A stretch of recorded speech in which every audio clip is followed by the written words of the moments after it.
কিসের আন্দোলন আপনারা করতে চান? কি বক্তব্য আপনাদের? কি চান আপনারা? দেশবাসী জানতে চায় আপনাদের আন্দোলনের কি হেতুটা কি? আপনারা এর আগে বলেছিলেন যে এই সরকারের পরিবর্তন আপনারা চান।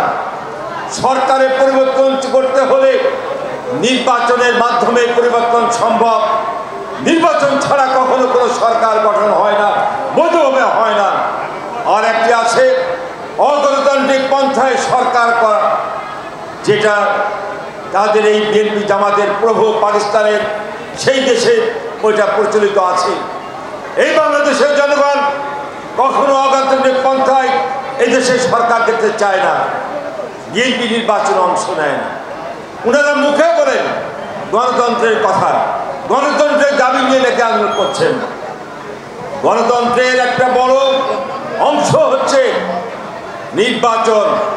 স্থানীয় নির্বাচনের মাধ্যমে যেমন স্থানীয় সরকারকে শক্তিশালী করা যায়, জনপ্রতিনিধি নির্বাচিত করে স্থানীয় পর্যায়ে জনগণের ভাগ্য পরিবর্তনের কাজ করা যায়, ঠিক তেমনি জাতীয় সংসদ নির্বাচনের মাধ্যমে নতুন নির্বাচিত সরকার গঠন করা যায়। এর বাইরে তো আর কোনো পথ খোলা নেই। তাহলে আপনারা আন্দোলন করেন, নির্বাচন আসলে নির্বাচন করেন না।